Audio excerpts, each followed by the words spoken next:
let's say we were doing geoengineering because we wanted to make the weather a little bit better. There will be monsoon failures during that period, there'll be huge hurricanes. The global studies indicate there will be some impact on precipitation patterns. Might involve large-scale regional agricultural disruption lasting a number of years. Potentially 2 billion people could have their food disrupted by such interventions. That the aerosols can, at least in these model simulations or indicated by these simulations, can offset most climate change in most places most of the time for both precipitation and runoff. But it's likely to cause some damage in some places.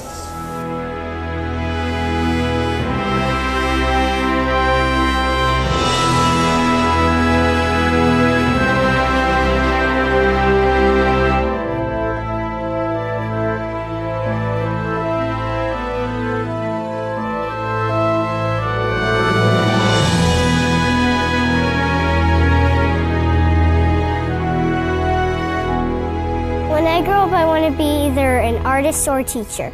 I want to grow up in a world where there's lots of nature. I love nature. How can I look my children in the eyes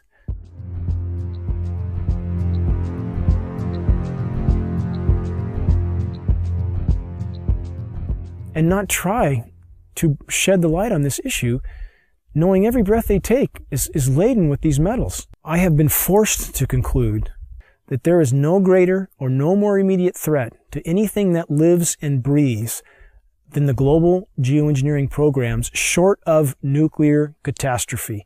Geoengineering is defined as the artificial modification of the Earth's climate.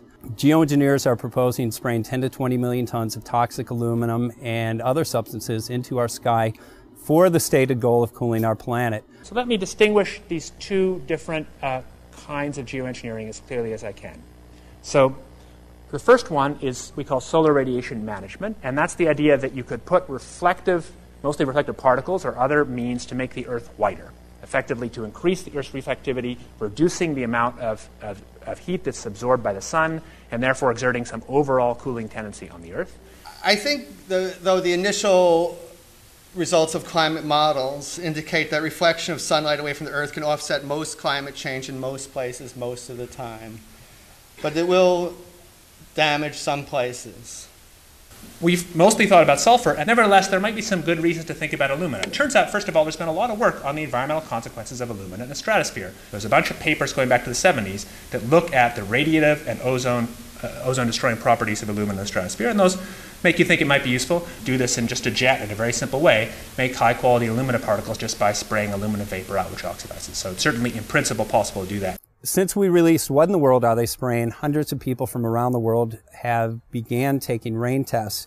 What they're finding is what many are calling the chemtrail geoengineering footprint of aluminum, barium, and strontium. We're finding this well-thought footprint internationally, all over the world, wherever they take samples and get a chemical analysis of rain and snow water. This is quite common.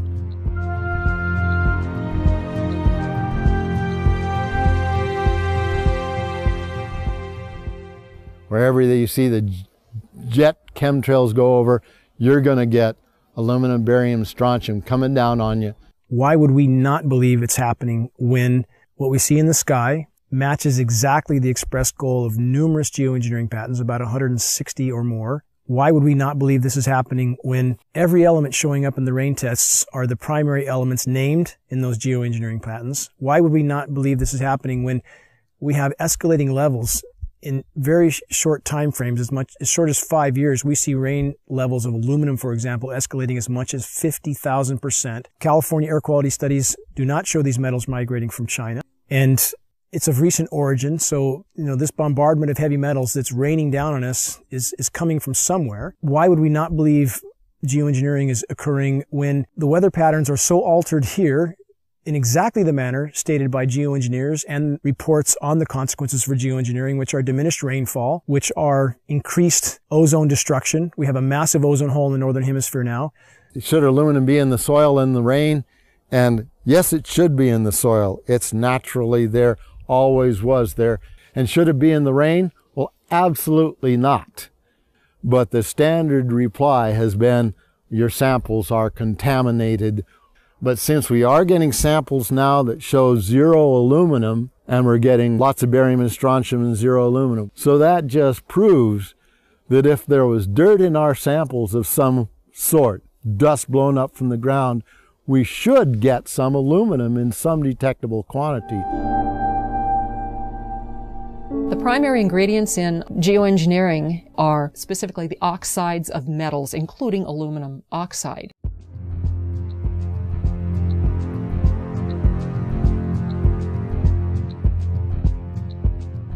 This is devastating to plants, totally devastating. The trees are dying. Why?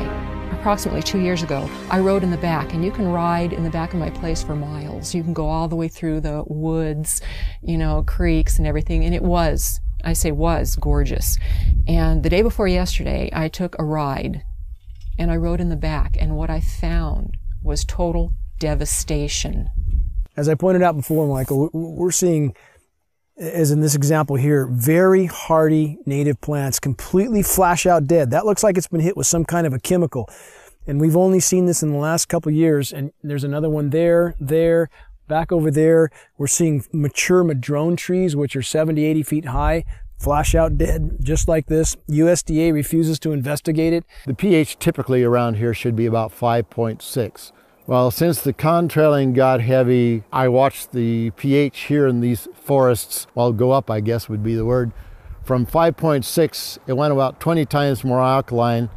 Very big red flag of fallout from these materials are pH changes to the forest floor. We have very extensive studies from the U.S. Department of Agriculture on the soils in our region, and those soils have changed in 5 to 6 years. The pHs have changed in this area as much as 10 to 12 times toward alkaline in 5 to 6 years. I've personally been in the forest testing with USDA soil scientists who just scratched their heads and seem to have no explanation for incredibly profound changes in pH, which is affecting the ecosystem here tremendously. Aluminum buffer action, aluminum hydroxide is what we think it is, plus the barium carbonate, strontium titanate, strontium oxides, barium oxides, probably some aluminum oxides in there, that this has apparently driven our acid soils about 20 times more alkaline to about 6.8. There are simply too many dots here that connect. Our skies are almost never blue anymore. That is a named consequence of geoengineering. The amount of lost sunshine hitting the planet right now is beyond belief. If people look up the term global dimming, they will see that fully 20% of the sun's rays that reached the planet several decades ago are no longer reaching the planet. I mean, that's a profound change that few people even know is occurring. And you have very visible occurrences in the sky from the aircraft, a very visible sun-blocking, expanding, dingy trails that are exactly what geoengineering patents describe. Heavy aluminum, I'm talking like in the 40s and 50s up to 3, 4, 5,000. That's still common. Barium, strontium to somewhere 40 or 50 to, again, about 2,000 or 3,000. Same for both barium and strontium.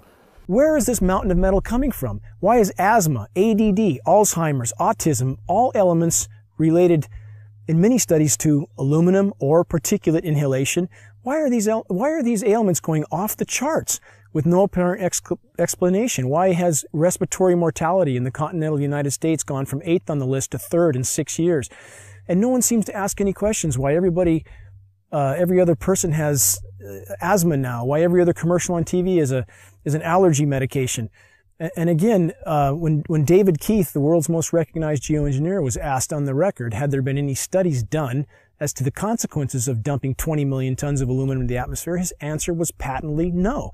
While geoengineers claim that their models are to cool the planet, a number of studies now are arising that indicate, yes, temporarily there will be regionally cooling as these particulates reflect the sun. However, they actually at night act as a blanket and will warm the planet. So the question now remains, why in the world are they spraying?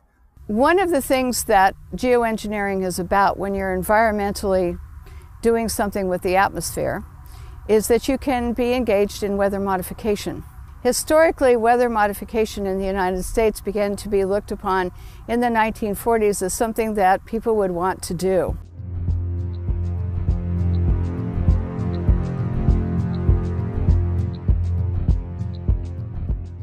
And so they started looking at making it enhancing snow, enhancing rain. They started looking at hurricane control. There was a whole bunch of projects in the 40s that started.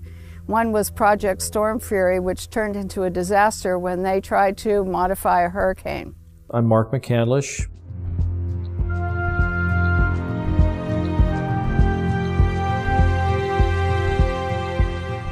And for the better part of 30 years, I worked in the aerospace and defense industry.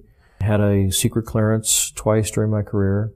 Some of the technology that I saw or participated in the creation of tends to play a role in some of the things that are used to control the weather. The very distribution process is being employed in the aerosol campaign, manipulating the weather, crops, taking over the food production or controlling the food production. The military applications, the process evolved when they realized in the 1800s that you can put things into the environment that will influence the uptake of moisture and where it drops out of the atmosphere again. My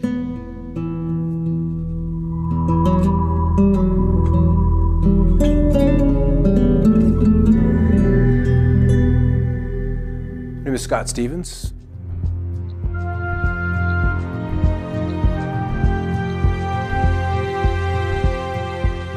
I was a television weatherman for 20 years. These chemtrails are absolutely required to impact whatever weather event they were designing. And the trails were an absolute necessary ingredient for them to achieve their weather modification goals. So we're finding the aerosols, the metal particulates, all of those can be used and leveraged to create weather events that are several standard deviations or outside what would be typically normal. When the geoengineering really got underway with the Russians in the mid-70s, we ended up with snow in Miami. We ended up with frost deep into Mexico. The bizarreness of the weather really exploded on the scene when weather engineering got going in the mid-70s. The Dakotas, in winter, they recorded a temperature of almost 100 degrees, 94 degrees. It broke the former record by 32 degrees. There's very profound things that people don't notice. Blue skies almost never. We almost never have dew on the ground. That's a known consequence of geoengineering if they did it, which they appear to be. It sucks the moisture out of the atmosphere. It doesn't descend, doesn't form dew.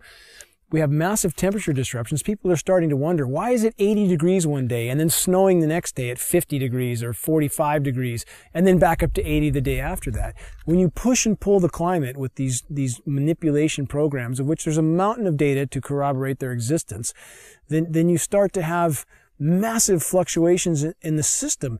And we saw in March in the continental U.S., there were 15,232 temperature records broken. That's profound. Some of the daytime highs, the former records were broken by as much as 32 degrees.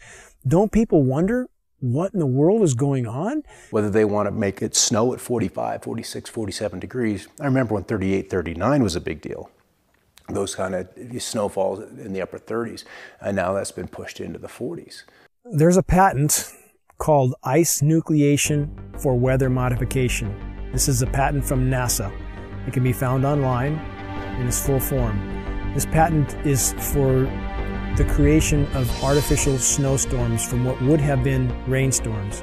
However preposterous this sounds to people, if they look up Chinese create snowstorms, they will find a long list of articles where the Chinese Bureau of Weather Modification openly admitted that they were creating snowstorms until they did $1 billion worth of damage in Beijing. So my question would be, if the Chinese can do this, and NASA has a patent for the same purpose, why would we believe snow events here are natural when it's snowing now regularly at 45 degrees, sometimes 50 degrees, heavy, wet, concrete snow that's full of aluminum, full of barium, full of strontium? Consider the ice pack in their first aid kit that can sit dormant at room temperature for decades until the chemicals are mixed together, at which time it creates ice. As an on-air meteorologist, I had a responsibility to my audience. There were storms that were not behaving as they were modeled or they historically would have responded. If you can control where moisture is collected and where it's dropped, so to speak, in the form of rain or any other kind of precipitation, then you can really, you can do everything. You can steer the weather system. If you want to be able to manipulate the weather, one of the things we know about the materials that are being used in the aerosols, we've seen everything from aluminum oxide, barium salts, strontium, copper sulfate, potassium iodide, a number of different kinds of things, each of which have different levels of reactivity with the moisture in the air. Some, like aluminum oxide, tends to sequester the moisture. The aluminum oxide nanoparticles, which are microscopically fine and uniform in size, attract the humidity, the moisture in the air, and it basically forms like a nucleation process where the moisture condenses on these particles. With cloud seeding, the cooling will be achieved by making clouds reflect a bit more sunlight back to space than they would otherwise, and less sunlight reaching the surface would tend to cool the planet. These aerosol particles act as something called cloud condensation nuclei, and these are sites where these particles act as sites where cloud drops can form. Well, the one thing that we know has happened is because these are nanoparticles and they float like mad with a little bit of moisture added to them, they go over the Continental Divide and they dump all of California's rain into the Mississippi Valley, which is the reason they're having floods and tornadoes and fierce storms and odd weather back east. The effect here in California is drought. Now then, if you hit that area of the sky with a beam of a particular kind of radiation, and you can heat those particles up, just like heating up, your cup of coffee in the microwave, these particles begin to vibrate and resonate if you use the right frequency of RF energy, that they then heat the surrounding air, and they will take all of that air and the moisture that's in it to a higher altitude where it's much colder, and it'll condense and then become a low pressure system. Well, there's a couple of locations where they tend to be very interested in leaving their trails. The big one and the surprising one for me is under areas of high pressure, where you would expect to see the blue skies, the dry conditions. Those are prime targets for trailing. A couple of reasons. High pressure is stable. It's relatively still. We've got the clockwise flow around it.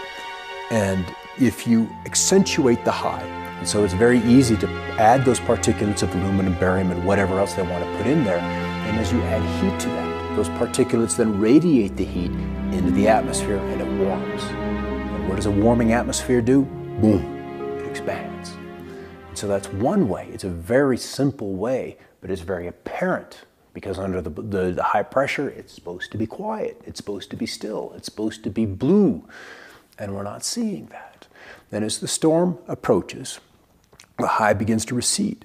And then they're running the flights back and forth, back and forth, back and forth, and literally seeding the leading edges of the cirrus. So the cirrus canopy is accentuated. That cirrus canopy, which would maybe be 200-300 miles out ahead of a cold front, is now 450 miles. Based on geoengineering data, it would appear the Pacific Northwest gets an excessive amount of the fallout from these programs because much of the weather, much of the precipitation and the storm tracks and the jet stream move across us. So as stated by globally recognized geoengineers like David Keith, that's the type of area they would want to seed these particulates as incoming fronts start to cover landfall. And that's exactly what we see here. When there's any kind of incoming front, we see jets everywhere. The global studies indicate there will be some impact on precipitation patterns, and obviously there's a lot more opportunity for work in that area. After studying my time-lapse surveillance, one of the reasons I discovered for the trails was that the persistent ones would break, they would misshapen or deform, and other planes would come along and precisely mark off those locations of deformation. And you're not going to get that with a regular fleet, so this had to be one of the primary purposes for chemtrails, in my opinion, was to measure off where we have these discontinuities showing up in the atmosphere. And in doing these actions and discovering those zones where there's different energies in the atmosphere, I think that plays very closely into their weather engineering programs of mark, surveil, and then that data goes into a weather model that they can then use to forecast or, once again, engineer the weather to their designs. But you can also influence what happens locally with the atmosphere by painting the materials that these aerosols are made of with different kinds of radio frequency or RF energy, radar, microwave, the HARP system. You know, HARP is an array, a field of antennas, radio frequency antennas. They're 72 feet tall, and they have a cross diapole across the top that's about 60 feet in each direction. 180 of these are in the array today, so you can imagine this field of antennas. What happens is by firing each one, they produce radio frequency energy that normally comes off of an antenna, spreads out rather rapidly. Same principle.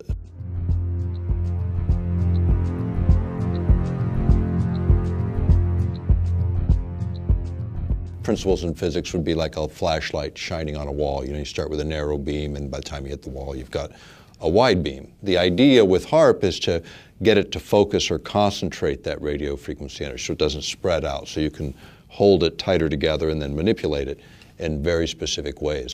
Weather control is a broad topic, so there's lots of ways to control and manipulate weather. HARP is one of them, because you also have private sector companies getting into this business of weather modification. In the case of HARP, do you need, people always ask me, do you need particulates to burst in the atmosphere to make more effective? You actually don't. Would it make things more possible? Could you enhance certain effects? Probably so. Could you control energy distributions more efficiently? Probably so, because you're putting in conductors, or you're putting in reflectors, you're putting in particulate material. If you've ever experienced a hailstorm and you've picked up one of the hailstones and you slice it open with a razor blade, you'll see that it's layer upon layer upon layer of ice. Now, hail is usually formed where you have a low pressure system where there's a tremendous updraft of air. When the air gets warmed up by the sunlight ahead of the storm, the air rises, it takes the moisture that's in the air up to a higher altitude where it's much colder. The moisture begins to condense into water droplets, but the updraft is so powerful that the water is carried to extreme altitudes where it freezes. And it begins to fall, and as it falls, it starts to be caught up in the updraft again, so it's circulated up into the air again, and so each time it's lofted up into the atmosphere, more of the moisture that is condensing on the outside of this nuclei of ice begins to form another layer, and each time it's caught back in the updraft, it goes up again and it gets another layer of ice. And so if you have a system like HARP working in conjunction with aerosols, chemtrails that are spraying in the air, you can actually create updrafts that are so powerful that you can have these hailstone circulation patterns going over and over again, where you get hailstones the size of baseballs or even softballs.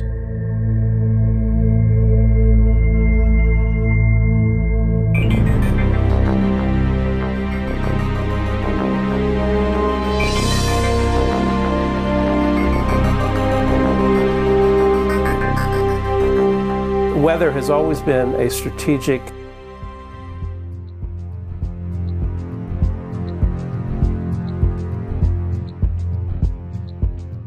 desire to control by the generals, whether it was Napoleon marching towards Moscow, or Hitler in his Russian campaign, or our own Pacific Fleet trying to understand typhoons and use them for our strategic advantage. War and weather are very closely connected. And they've been connected ever since about 1812 or so, maybe earlier than that. Hannibal had to face the snows in the Alps. And so there's a long history of weather and warfare interactions. Environmental manipulation is like the ultimate method of covert warfare, because you can literally shut down food production. You can create a situation where the people within a country revolt against their own government. And you're invited in to mop up the mess. The issue of owning the weather by 2025, which is a military publication, we've quoted it as far back as, I think, 94, 95 even. But you go back to these earlier reports and you look at sort of what was the objective, and the objective is exactly that: control the battlefield environment. Environmental factors give you an absolute advantage. If you can weaken your adversary before you have to fire the first bullet, maybe you even win the war. Whether it's incredibly historic sandstorms when we're invading Iraq, or you want to drought out or flood out a dictator that you're not happy with, or obscure a beach when there's a landing, or if you just want to make money on the futures market. Owning the weather by 2025, using the weather as a force multiplier. And this kind of goes back to what I was saying before about if you can control where a weather system goes and how much or how severe the weather system is, then you can do other things like you may have heard more recently that many of the aircraft that we've been developing are what they call all-weather capable, which means that they can fly in any kind of weather. They can shoot and target the enemy under really nasty weather circumstances. And these are all things that you can use to your advantage if you happen to be controlling the weather also, because you can have a terrible storm front come in and make it difficult, if not impossible, for the enemy to operate on the ground or to fly their aircraft if they don't have aircraft that are as sophisticated as the ones that you have. And so by creating or using the weather as a force multiplier, as the title implies, that you can achieve an advantage over an enemy force that gives you the upper hand. One of the ideals of the Air Force is to have this all-weather Air Force, or to have their pilots coming back safely and using the weather as a salient against the enemy and clearing out their own airports from, say, from ice fogs or from bad weather. And so if the idea here is that if we can fly and they can't, that's a great military advantage. There was also research studies on hurricanes that the scientists were truly curious about the behavior of hurricanes, but their military patrons were very interested in how to steer them or direct them in certain ways, almost as a guided weapon. This jet stream that's moving across, and it shoots 50 miles north and then 75 miles east and then drops back south again and then kind of goes on its way. And they attributed that little dog leg in the jet stream in Alaska to swinging storm systems out of central Texas into central Florida, where they deposit a couple of tornadoes in the middle of Orlando that were like really rare to see in that part of the country. And so people remember that event and they remember that situation. But it'd be a good example of a very small change in Alaska in terms of a jet stream and what kind of a lower 48 effect that would have. And that's again where weather modification, small input in one place can have tremendous change and unexpected outcome in another. You can create weather systems that are so severe they culminate in battlefield denial, where the enemy is not able to use the roads or the bridges or get through the environment because the weather is so severe. And you can use the weather to destroy his crops, deny him a food source, destabilize his population, because people get hungry. When they're hungry, they get angry and nasty and they don't like what's happening. So there are lots of different things that you can do with the materials. It's all how you use them in the environment, how you apply it. One of the biggest concerns of early cloud seeding, weather control activities by the General Electric Corporation, came from their lawyers who thought that the corporation was totally vulnerable to lawsuits, because if they started to make fair or foul weather, the people down below in Massachusetts or downwind of Schenectady could institute massive lawsuits that could put GE out of business. So the first response to weather control from their in-house lawyers was to shut it down, was to give the project to the military and ask them to do it, with the GE lawyers only being the consultants on the project. So they were allowed to suggest and design certain activities, but they weren't allowed to touch anything or throw anything out of the plane. The United States government during the Vietnam War perfected weather modification techniques, and also they perfected releasing toxic chemicals like Agent Orange over many areas to defoliate land, trees, grasslands, and other areas. But this is technology that does come up, and it comes up when you see that the technology advanced far enough to where the practicality of utilizing it in the battlefield environment and the temptation by administrations. I mean, the best covert war is using the environment itself against your adversary. It was a military moment, and it was actually from pretty recent history. And this was the U.S. military thinking that they might be able to control the monsoon over Vietnam during that conflict. And so only a handful of top-level military advisors and the president were informed that they were going to try to make it rain over the Ho Chi Minh Trail and try to have some military advantage by doing this kind of intervention. When you start talking about manipulating the environment, we have treaties that go back to the mid-70s that forbid this, number one, as weapons of war. So the perfection of weather modification took place, but it became apparent that using weather modification for wartime purposes was not acceptable to the United States government and other nations of the world. So therefore, the NMOD Treaty came into being and was signed by the United States government after passing Congress. The reason it was signed and implemented was because it would ban warfare, weather modification techniques and use during times of war. Almost all of our treaties that we've signed, including the non-proliferation, counter-proliferation treaties, chemical treaties, the ones that were signed recently, last few years, back maybe a decade now, I guess time goes.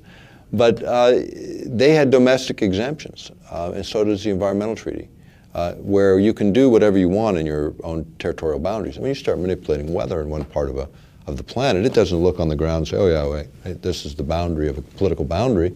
It fails to recognize those. So you start to talk about geophysics and manipulating the planet itself, then it's a question of those kinds of exemptions shouldn't even be allowed. Meteorology and the military have a very long history, as I said, and it goes into the strategic advantage that multiplies your traditional force, that is your armament, into using nature to your advantage as well.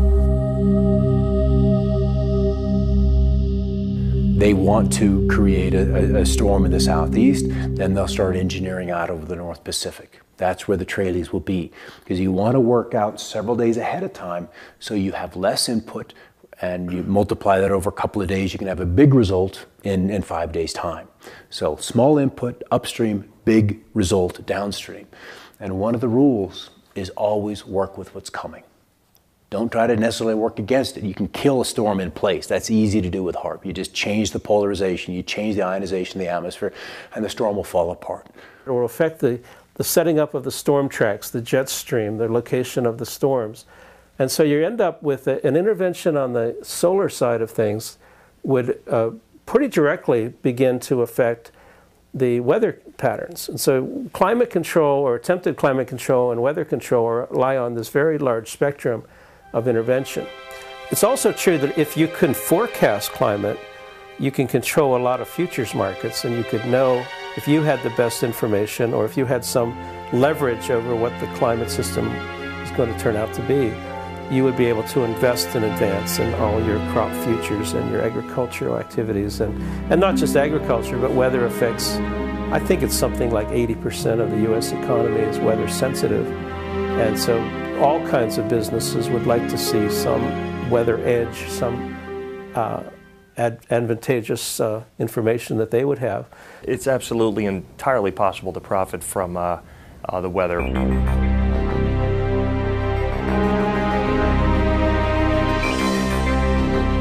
My name is Michael Agney. I'm an independent trader.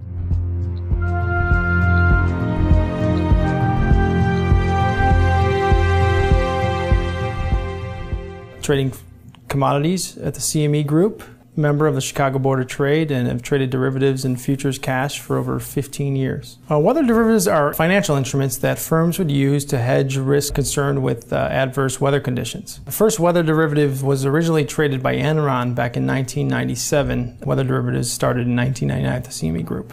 Big utilities, reinsurers to hedge against hurricanes or tornadoes or flooding, some sort of catastrophe, hedging against a cooler summer or a warmer winter. Let's just say I was insuring a product for $5 million, no matter what it was. Let's say if I was a utility company, a farmer, whatever it was. Let's say I had $5 million worth of crop, but I can do derivatives that are worth double that amount, and I can control the effects to where I collect on the insurance that's worth $10 million as opposed to selling the crop for $5 million. Yes, I could definitely profit from that. 2010, 2011, Southern Illinois, Missouri, those, we had a high peak of tornadoes and those types of adverse weather conditions definitely raised the price of commodities as well as drove the volatility, which also raises the price of commodities. You're going to make more money if a crop fails. You're creating insurance that's over the price of what your crop is worth, let's say. So if you can control the weather, you control how these products grow. And if you had an insight to how these products were actually seeded and what products you use to actually grow those items, corn, soybeans, and you can control that market, it's unlimited profit potential if you can control the weather. If you want to send, cold into the Midwest, you buy up pipeline capacity, you buy up options on heating and cooling degree days, you buy derivatives off of rainfall. There are mechanisms that you can make hundreds of billions of dollars annually and defray a huge chunk of the cost of this just on the Chicago Mercantile Exchange, playing with derivatives in the weather market. Weather derivatives are basically, you're betting that there's going to be a weather disaster, and you're betting that it's going to occur within a particular time frame in a particular location, and then, the money that you put up basically is like a bet. It's like a wager, saying that this incident's going to happen here, and then when it does happen, there's a big payoff.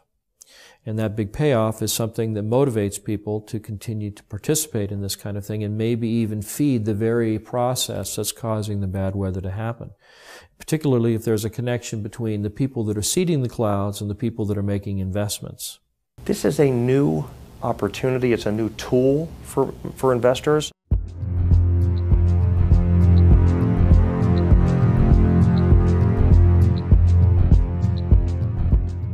Even if someone has no interest in, going on the offensive side and buying things, it definitely behooves them to be aware of what's going on out there. The extreme weather is here, and it's not going to reverse itself. The weather event has to be severe.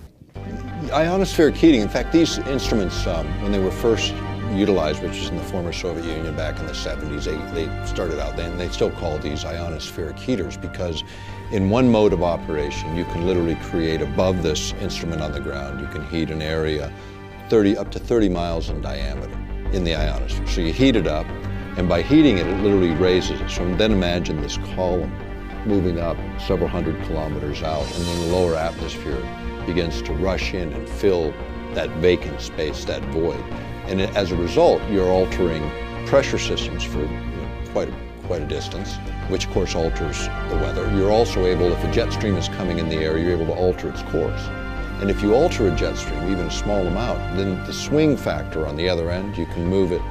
So you're moving storms, say, out of the Midwest onto the East Coast, or this kind of thing, by just swinging it high in terms of its flow and getting it redirected. Okay, so now if we look at precipitation, much has been made of this issue of damage from precipitation. Which the particulates that these trails have introduced into the sky are, let's just say the storms can develop more violently, more quickly, in places that are not necessarily as where you would expect them to be. And so we see more flooding, we see more intense droughts, we see rainfall rates of 1 to 2¼ inches an hour that are just bizarre, and sometimes even rainfall 1 1/4 inches a minute is just unheard of.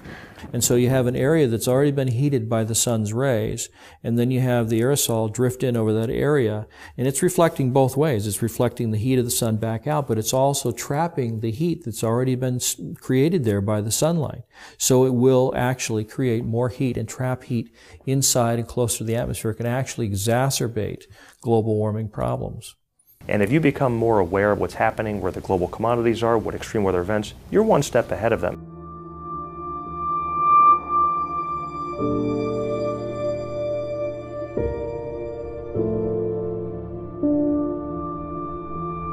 The nature of the risk and our ability to respond to the risk is much greater in the case of the scenario that might involve large-scale regional agricultural disruption lasting a number of years.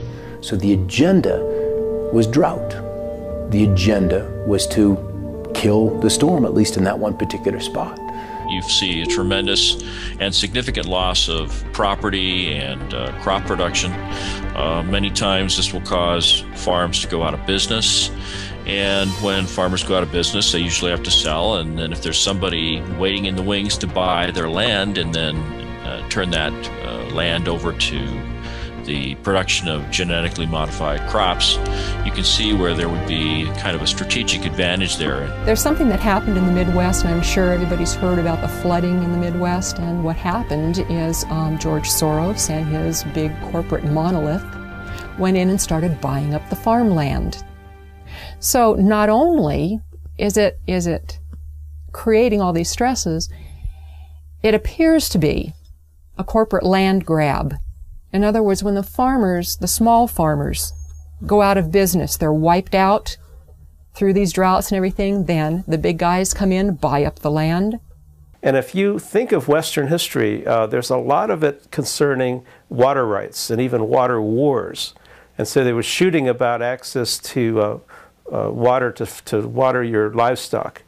And now people are thinking, or at least the people who are involved in weather control sometimes think about the river of moisture above our heads. And geez, if we could just tap that.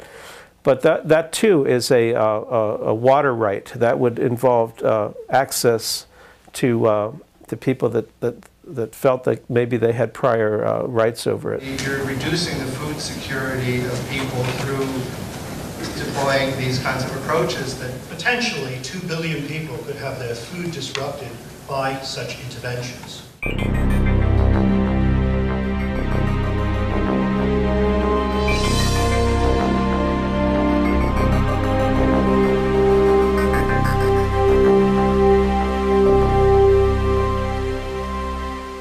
I've been an organic farmer my entire life.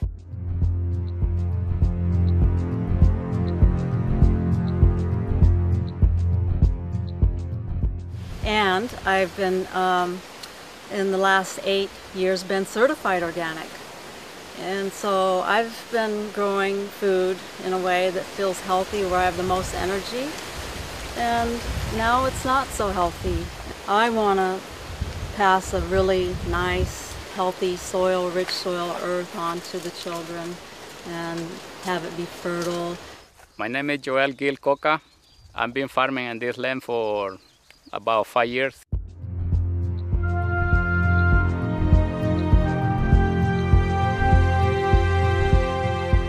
Since 2007, and I'm certified organic since 2001. 10 years ago, when I started working for myself, we can grow cilantro, no problem. We can grow basil, no problem. We can grow Chinese cabbage without get trouble, or any vegetable. But 10 years after, 5 years after, that everything started declining. Could you add some of the environment that affect a large population? The answer is absolutely yes. I started seeing chemtrails being laid overhead more frequently and noticing the change in the crop production. What we see in our area, anytime there's convective clouds, anytime there's a large cumulus cloud forming and beginning to rise, we hear aircraft in the vicinity, we see them actually flying over these convecting clouds, and then in a very short time, before those clouds generally will drop any precipitation, we'll see the entire cloud more or less dissolve into what looks like a massive smoke bank. If you can control the weather, then you can control where the rain falls or where it doesn't fall. And if you can do that, then you can control whose crops survive and whose crops thrive. And if you happen to be favoring a corporation or a group of corporations that are flooding the market with genetically modified crops, you can see how manipulating the weather can actually change the market share that one or more corporations have. And there's lots of different ways that you can do it. You can do it by denying precipitation or by giving too much. You can cause, unusually large hailstones to come out of the sky and completely obliterate a crop of corn. There's lots of different ways that you can do it. Tornadoes rip up an entire town, like Joplin, Missouri, I think it was. If you look back at the tapes of those weather systems and you look 5 days prior to that, you'll see that in those days preceding those events, there was all kinds of aerosols being sprayed all along the California coastline, where the moisture for those storms came from, where those storm systems originated. You know, it's insidious when you think about it. Well, Mike, I've seen since the chemtrails have come, there's a direct correlation with the way the food doesn't look as healthy and vibrant, and less of it, and that concerns me. And of course, all crop losses are related to weather modification problems, either climate, worldwide weather, or local weather, which is called microclimates. And these microclimates definitely determine what crop grows where and in which community. And so therefore, without stable microclimates, we cannot produce as much food for the rest of the world and ourselves as when we have a more stable microclimates, not only in the United States, but in other countries as well. We fertilize it really good, and they still have a lot of trouble to produce. And I think this is not fun because we're losing a lot of money put them into this kind of production. In 2008, 2009, 3 times I lost my complete planting of Chinese cabbage. Weather events is one of the key components to most commodities that are traded. Let's just say your agricultural group, corn, soybeans, wheat, something along those lines. Weather is by far the largest affecting factor in the price of those commodities. If one farmer's crop fails, we have a major crop failure, say in corn, now that's going to affect every other company that uses corn in their manufacturing process. There's going to be less of it. And anytime there's less of something, that creates a price rise. Demand rises, okay, because there isn't any of it. There's only one thing. You've got 5 people that want it, so they're going to pay more money for it. The companies know that, so they're going to hike the prices up anyway. The consumer actually sees the big brunt end of the higher costs in the commodity due to the adverse weather condition. Obviously, the consumer will pay that price. I've noticed that the rainfall is less predictable, and then when it does rain, it does rain periods of time that's more like longer periods. So not only do we have the pollution, not only do we have stunted growth, but we also have changes in weather. And it's been severe changes in weather all across the globe. I don't have a clue how bad they are, but I know they are affecting already in certain plants, like basil, cilantro, and sometimes the broccoli gets too much fungus. It can be from those things because no matter what we do, it doesn't fit. It's not working right.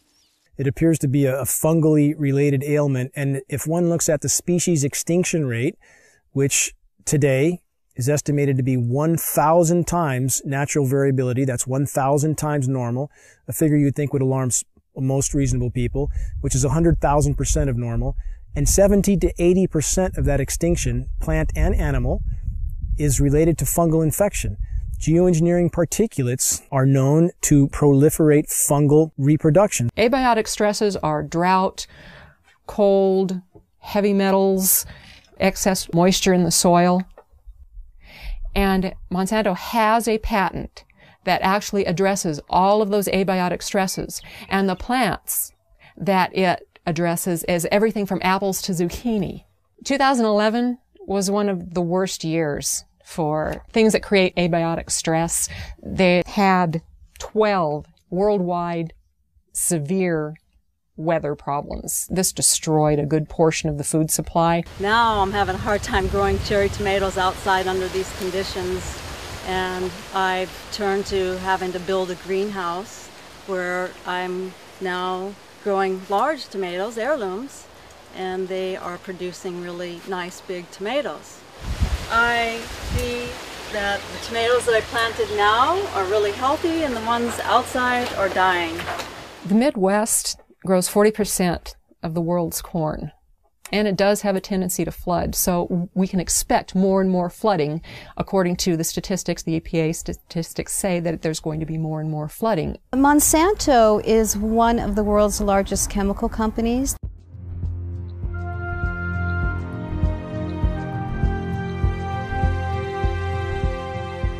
They also own 90% of the seed companies in the world right now, and they are the largest company putting out genetically modified seeds. So what does Monsanto do? Corn is the lead-in because corn is in just about everything.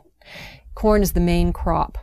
And Monsanto leads in with corn products before it does anything else. So what we have is Monsanto leading in with a drought-resistant corn and an abiotic stress-resistant corn. The drought and the flooding, it's all the same patent. Monsanto has a patent for abiotic stress. Abiotic stress is the drought, it's the flooding, it's the excess soil, it's anything that's going to stress a plant. GMO is genetically modified organism, and it's also called GE, genetic engineering. Well, the history of farming has been a farmer will plant a seed into the ground. There will be nutrients in the ground that will enable that plant to grow. And then at the end of the growing season, they will take some of the seeds and they will save them for next year, and they'll grow their next crop. But what is going on with the genetically modified seeds is they're what's called terminator seeds. A terminator seed will not produce other seeds. With the terminator seeds, these farmers have to go back to Monsanto every single year and purchase these extremely high-priced seeds. There have been studies outside of the United States showing that genetically modified seeds, the plants that come from them, are extremely harmful to humans and other life on this planet.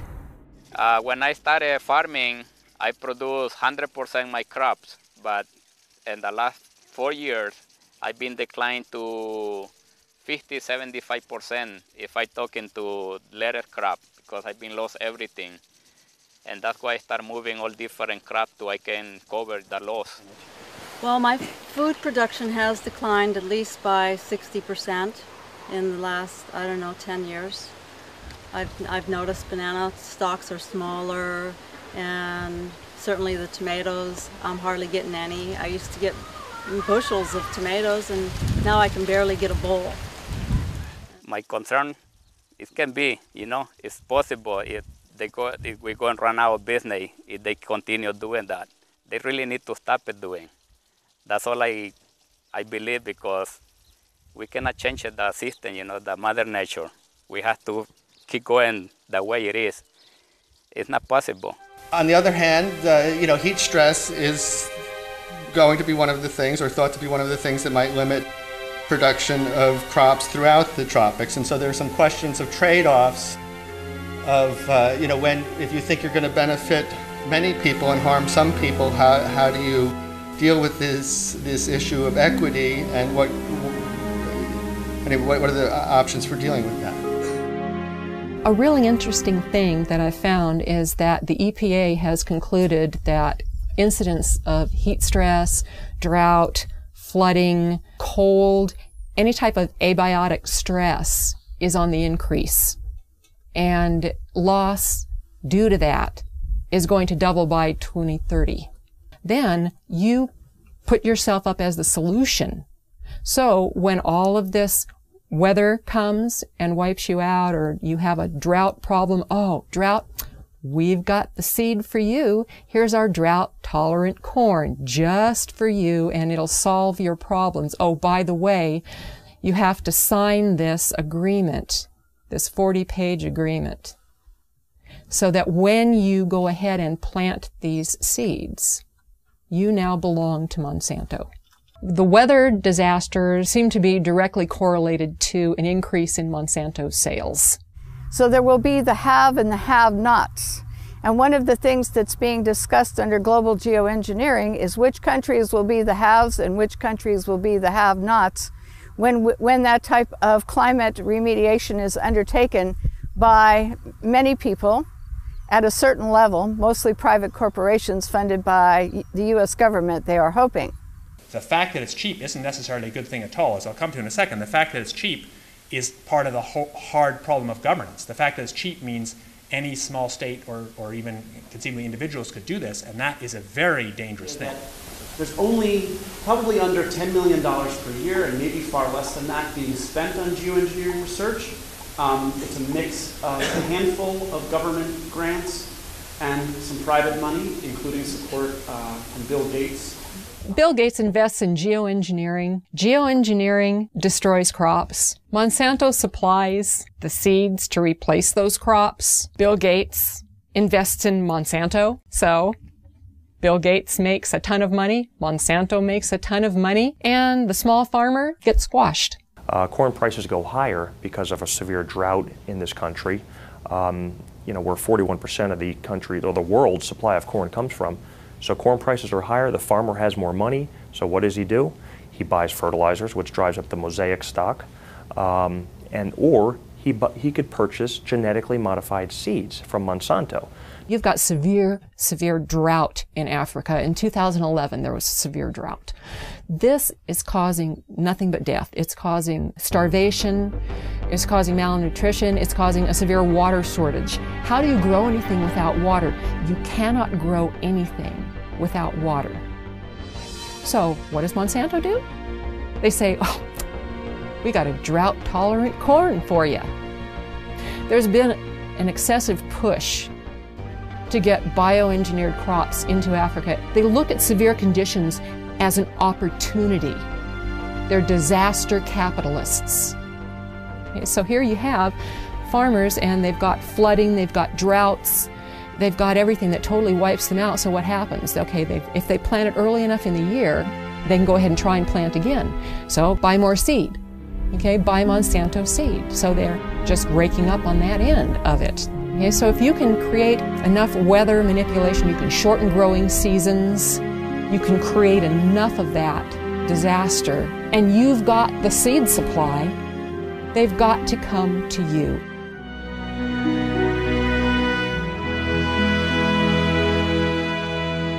Geoengineers have stated on the record that if global geoengineering was started, it could cause droughts in Asia and Africa. And they state that to the American public for probably obvious reasons. Why would they tell the American public that it could also cause droughts here? Why wouldn't it cause droughts here? There's nothing special about America and the geography here that would not have the same effect as Asia and Africa. If the atmosphere is filled with particulates, those particulates diminish and disperse rainfall. Period. There's too many condensation nuclei, so the water droplets do not combine and fall as rain. They simply adhere to those tiny particles and migrate further, and that's exactly what we see. One of the suggestions about geoengineering has been that we genetically modify trees and plants. We genetically modify crops to be aluminum resistant, and this is ongoing at this time. And part of the geoengineering scheme is to say we're going to put all these chemicals and particles into our atmosphere, which is going to cause air pollution, water pollution, changes in soil pH, and could disrupt agriculture crop production to a great degree. So therefore, instead of saying that maybe this isn't a good idea that we pollute our air, water, and soils with the chemicals we're going to put into the atmosphere, which do come back down, there is a scheme abounding, which is happening right now, to modify some crops so that they are aluminum resistant to the types of chemicals and particles they're going to put into the atmosphere. It's just going to get worse until the point where we're not going to be able to grow anything at all unless it's a Monsanto genetically modified, abiotic stress resistant seed. The chemical companies and the and Monsanto and all of these companies are working together to make us totally dependent on their products for growing corn or growing any kind of agricultural product or trees, whatever. We're going to corporatize not only where the rainfall goes and who gets it through geoengineering and weather modification schemes, but we're also going to say that these are going to be the only crops that are going to grow in areas where we're putting in toxic chemicals that are coming down and altering the soils. One of the most basic things about human society is that we need food and water. And these are two of the things that are most severely dependent upon good weather. Rain at the right time of the year, sunshine so crops can grow, not enough sunshine and they don't grow, too much water, the plants die, not enough water, the plants die. All of this goes back to the amount of food that's available. So if you starve people, they will be vulnerable. They will be much easier to manipulate and forced to do whatever a government wants them to do. So if you control how much food there is or its availability through things like the weather or using the weather as a strategic tool militarily, you can, dramatically influence what's going on in a country. And by doing that over and over again, sequentially through a region, it's possible that you can change the political spectrum over an entire region by doing this over and over again. Maybe even, do it over a much wider region, create so much instability that you're able to, come in and say, oh, we have these wonderful fast-growing crops, genetically modified, and this, you'll have something to eat in less than 3 weeks, and I imagine that, if you can control the food supply, that you can then consolidate the financial and the political interests of a country. Could predicting the weather enable a group or specific entity to profit from that knowledge of knowing what type of weather or weather pattern will be? Absolutely. That's what all commodities are driven by. They're driven by predicting the weather, how the weather will be in a certain location, and that directly is correlated to the price of that commodity. Absolutely. There's no doubt.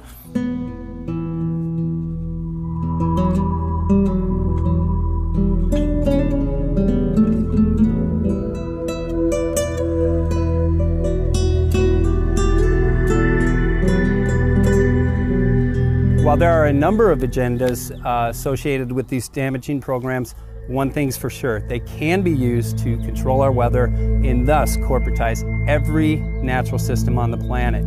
This enables certain individuals to consolidate an enormous amount of both monetary and political power into the hands of a few at the expense of every living thing on the planet.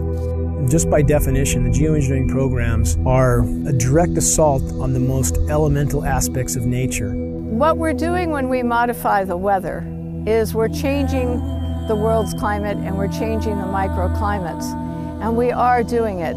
There are things we can say for certain. There's a mountain of metal raining down on us. We are certainly breathing that metal. We have documented from the computer modeling some unintended consequences. If such a contamination is present, shouldn't we investigate? Shouldn't local agencies investigate, which they have patently refused to do? There's no question that large-scale climate engineering is untested and dangerous. I would disagree quite strongly that it is doesn't exist. I think that the capacity to do it in engineering terms most certainly exists, and that's part of the reason we have to think seriously about how we manage that. We are breathing a mountain of metal, and that can't be denied. If geoengineering continues and the weather manipulation continues and genetic modification continues overtaking, we're going to lose our ability to grow good, nutritious food. We are going to lose our ability to thrive. I personally consider this ongoing toxic dumping into our atmosphere to be, along with nuclear radiation, the most dangerous threats to our health and to our environment. We've seen UV scales go off the charts, which are a known consequence of geoengineering, ozone destruction. We've seen rainfall patterns disrupted in ways that meteorologists don't seem to be able to explain or predict. The challenge that all of these weathermen face, all of them, whether they're aware of it or not, sooner or later they will be aware of it. And I went through a period after the epiphany of, how did I not see this sooner? How? I mean, seriously, I'm supposed to do this for a living. How did I not see this? We seem to have lost our moral fiber and our ethical compass when we talk about that we all should live within an experiment that somebody else is conducting. If you knew or could predict the weather at any given time, in any given area, then you control the fate of mankind and what they pay for everything.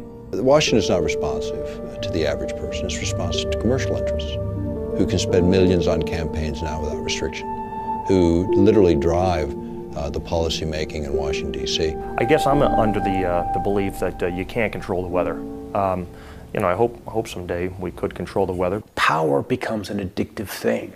We're taking what the Creator has created, usurping His authority, and bringing it under the authority of corporations. I'm worried that one person or one group would try to have that much leverage over the whole planet. I don't believe that anybody has the right to play God. especially when they're putting particles and chemicals into the atmosphere, which there's unintended and consequences that are known. We don't know it all. We cannot assume the role of creator without dire consequences. This is not a good idea, and this is not a reason to take and do a test. The atmosphere and the earth belong to all of us. It provides the food we eat, the air we breathe, the water we drink, and no one should have the right to own it. The biosphere is at risk from top to bottom. Though you have climate scientists calling for emergency geoengineering due to events like methane mass expulsion, which appears to be occurring in the Arctic. It would have a significant impact on the way that we operate. Notice it also has enormous political, social, and economic implications. And so we don't want to have some giant planetary oops, I mean capital oops, in which you have a loss of life. It's much, much harder to actually figure out the environmental risks and effectiveness of these new methods than it is to cook them up. They're creating an artificial environment to replace the natural environment. Shredded ozone layer, global drought, toxified soils, poison populations. Don't these issues matter? Affecting ecosystems in ways we've never been able before. The whole concept of literally playing God with the technologies we have at our fingertips today.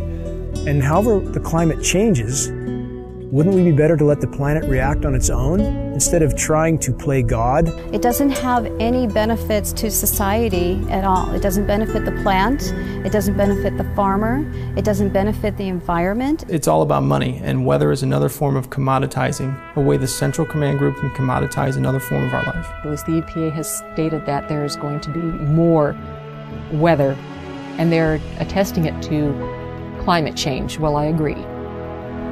It's changing. The weather's changing. Now, the real issue is it natural or is it man-made?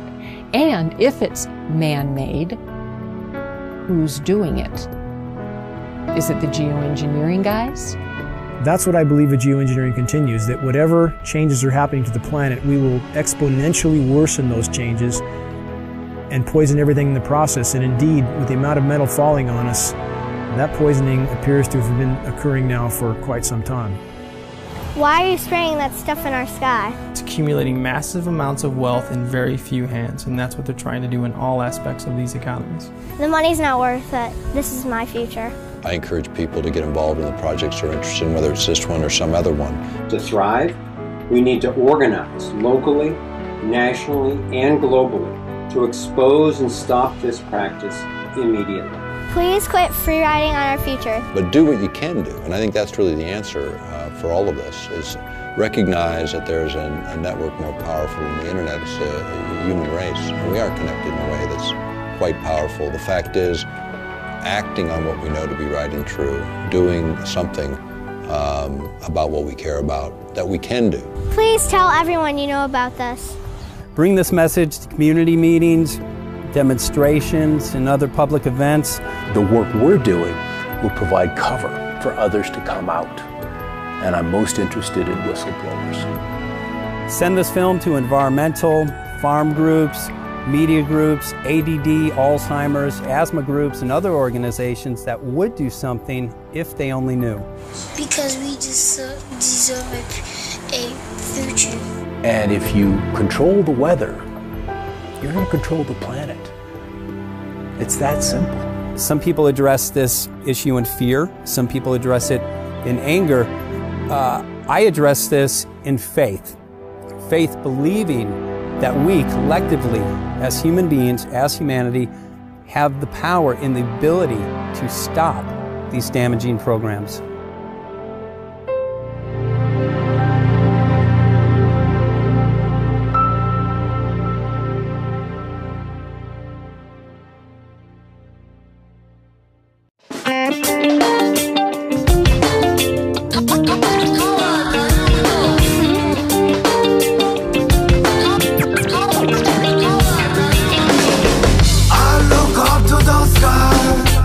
Can you tell me why?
see.